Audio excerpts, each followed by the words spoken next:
everyone. Just want to express my feelings of happiness and gratitude, happiness because all of you are here today for this special meeting, and it feels like a celebration because we are here at this beautiful today. Before we start with the participation of all the guests, and I would like to ask first Mr. Adi Ichsan, who is also connected to this temple, to say something about this.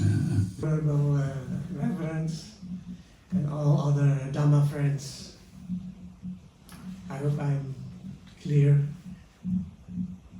So I've been asked by the BUN to talk a little bit representing the DAR, the Dharma Adviesraad, together with my colleague Sangkha here.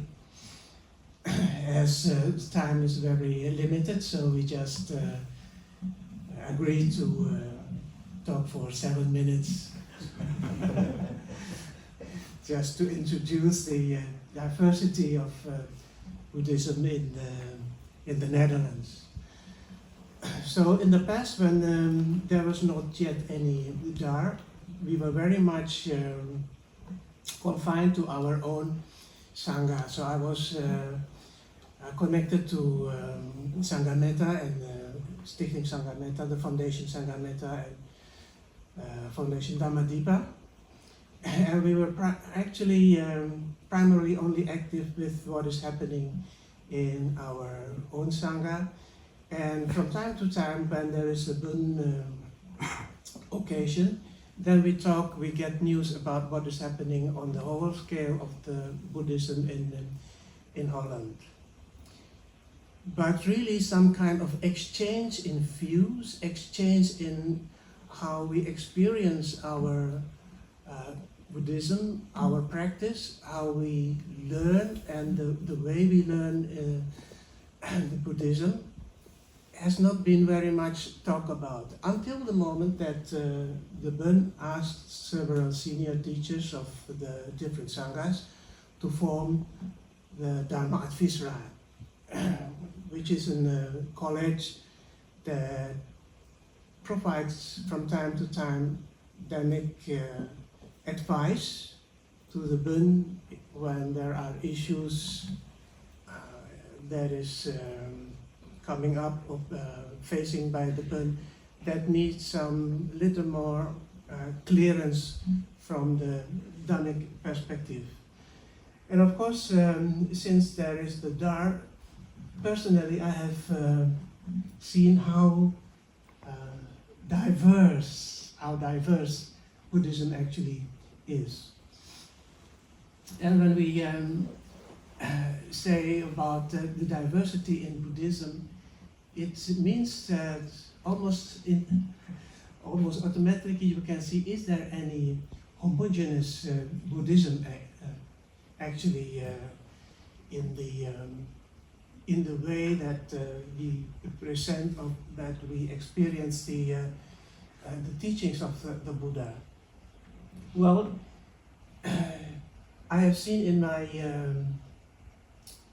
my own studies of the Buddhist text that actually already in the time of the Buddha there was a very much diversity in the way people practice, even in the time of the Buddha himself.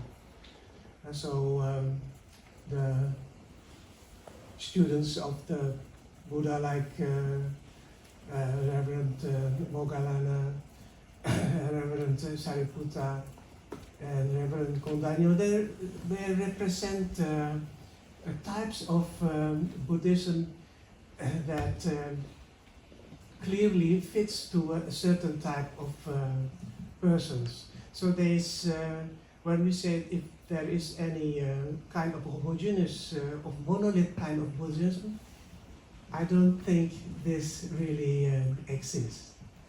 In fact, by the teaching that we get our liberation gradually it already shows that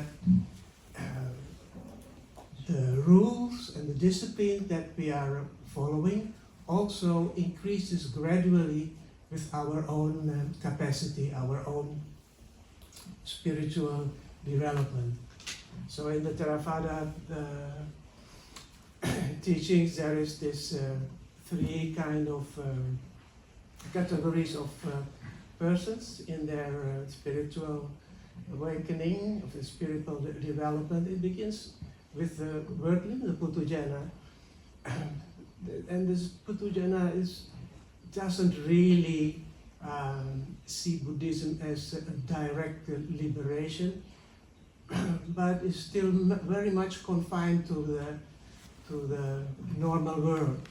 And still this kind of persons are being facilitated in Buddhism with a certain type of Buddhism which can facilitate their growth, spiritual growth, until the need to become a Sangkha, to become a Chari, to become somebody who is seeking and want to follow a discipline gradually comes up. And once it's there, you can see that there is a levels of regulations or disciplines, precepts increases with it.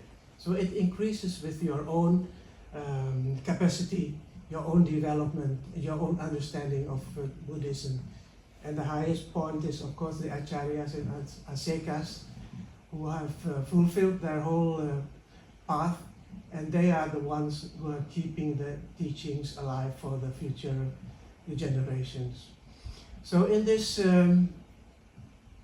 original, how do you call it, a text in the early Buddhist text, there is already given very much room for diversity, and we should use this diversity, especially when we are in a country like Holland, where Buddhism was not originally actually initiated, but it came, I think, in the 60s and the 70s. It came to Europe much more because of at that time the hippie movement, which was seeking to find Eastern spirituality as a kind of substitute for the loss in the belief in the original religion.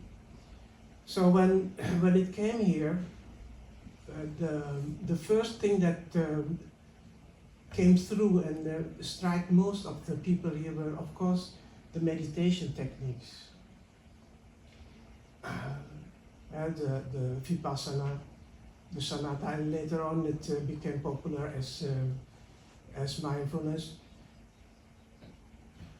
But the necessary support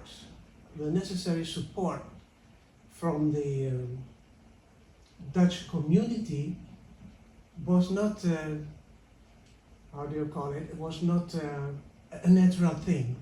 It is something that has to be developed, it has to be nurtured. People have to understand that temples and sanghas depend on donations. These are new kind of things that we all face together.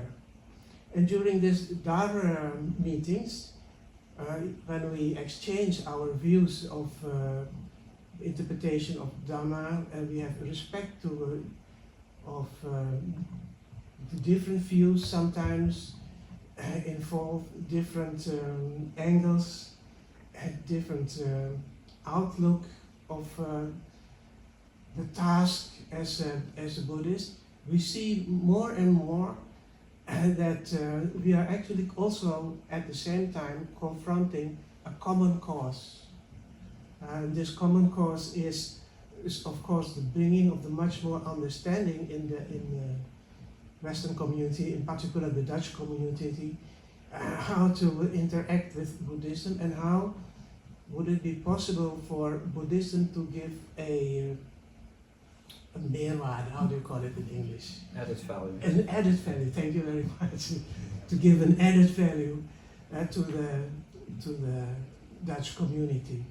And I think this is one part of what we can work together on in this day to see from different kind of what do you call it, different kind of practice of Buddhism, how from each kind of practice that we do, we can add something into the community. I think this will be for now on my part, and I would like to give it further to Tenkai. Thank you very much for